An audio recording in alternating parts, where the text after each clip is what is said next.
Sa malawak na kagubatan ng Butuan, makikita ang ekta-ektaryang puno ng mga lumbia, hawig sa puno ng nyog, pero mas maliit. At kapag hinati, may makukuha ritong starch na ginagamit sa paggawa ng sago.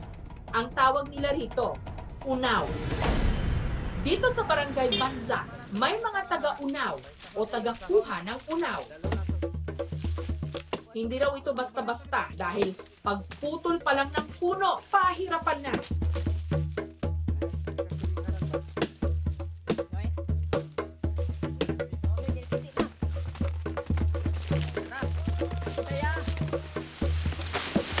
May pungkuni sa dito, tubig, hugasan. Mas kuan pag gina siya ligon kay sa nipa.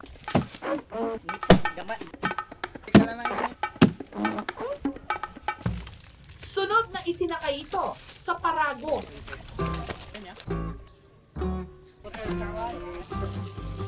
Nilinis ang puno at saka hinati. Dito na makikita ang puting laman ng puno.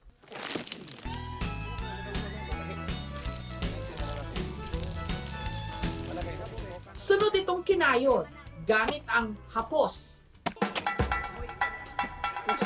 Ang mga nakayod inilagay sa ibabaw ng strainer at saka piniga habang nilalagyan ng tubig. Hugasan ni siya kay para masala ang unaw. Ang mga nasalang baan o laman ng puno ng lumbia ang tinatawag na unaw.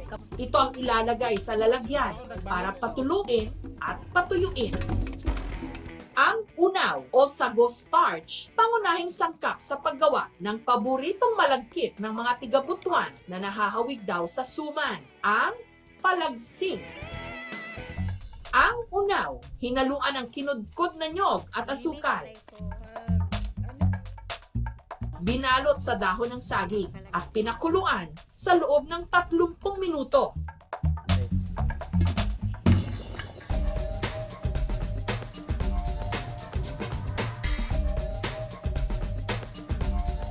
Masarap, malagkit. Noong World War II, unaw raw ang ginawang pamalit sa kanin. From that lumbia tree or palm tree, useful talaga. Pwede gawing bahay, pwede gawing sahig, pangdingding, tapos yung roof niya pwede rin. Dan yung sa gitna ng yung sa body niya, yung ginagawang unaw, ginagawang pagkain, no? Substitute for the rice. Sa punong nagliligtas sa kanila sa gutom, noon magpahanggang ngayon, ipinagdiriwang nila ang Unaw Festival. Samantala, sabi ng mga nakatatanda, masama raw kumanta sa harap ng pagkain. Sa bayan ng Aluginsan sa Cebu, mas nakabubuti raw ang paghahanda sa kanilang malagkit na kakanin na kung tawagin nila puto buli. Kung sasabayan nila ito ng pagkanta ng mga Cebuano folk song sa ganitong paraan, mas sasarap pa raw ito. Ang tawag nila sa ritual na ito na buli. Ang puto buli ng mga tiga-Aluginsan, gawa rin sa unaw na nagmumula naman sa puno ng buri. Inihalo sa mais, asukal at gata.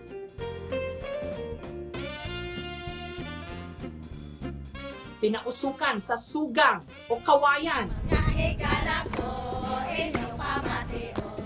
Ang mga kumakanta naman, hindi titigil sa pag-awit hanggat hindi naluluto ang puto buli. Effort kung effort.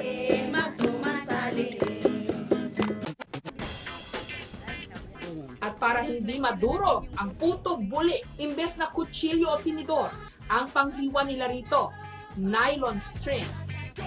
At para mas tumamis, nilagyan ng latik. Yung mais na mayroong, sabi sa'yo ba, tik-tik? Tapos masarap to pag may kape, Lami ang puto nga buli. Pa yun sir sa mga ninuno namin na namamana namin ngayon. Yung kanta na yun yung ibig sabihin nun yung ginagawa namin sa mga pagproseso kung paano lulutoy ng puto na buli.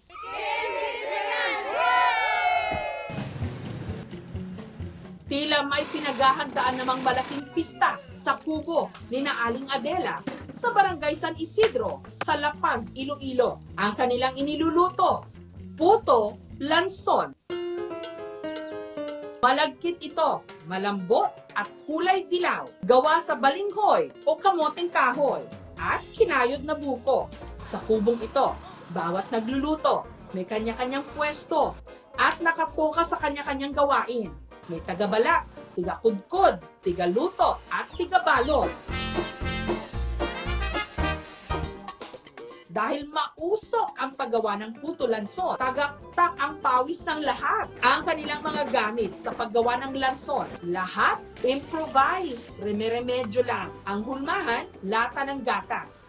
At para sumingaw ang nilulutong puto lanson, may maliliit itong butas. Ang steamer, lata ng mantika. Kasya rito ang mahigit 35 piraso ng lanson. Kapag umuusok na ang ibabaw, luto na.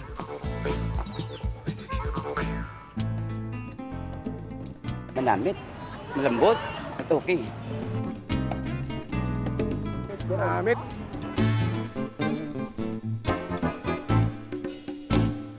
Ang susunod naman nating tampok na pagkain, malapot, malagkit at matamis. Makapuno, kadalasang sahog sa halo-halo.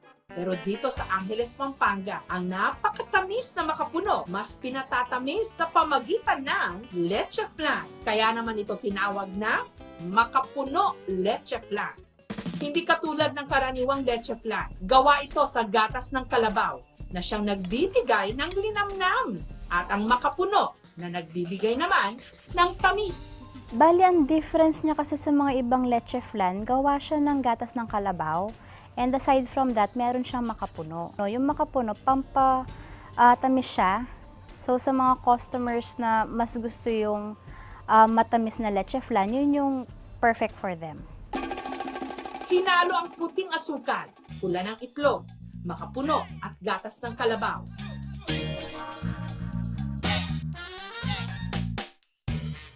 Pagkatapos, isinalang sa steamer. Makalipas ang 30 minuto, heto na ang makapuno leche flan. Hindi na kailangan pang dagdagan ng syrup. Iba to sa lahat na natikmang leche flan kasi may makapuno. Ayon sa kasabihan, ang mga pagkaing malalagkit sa ating mga pamilya at samahan.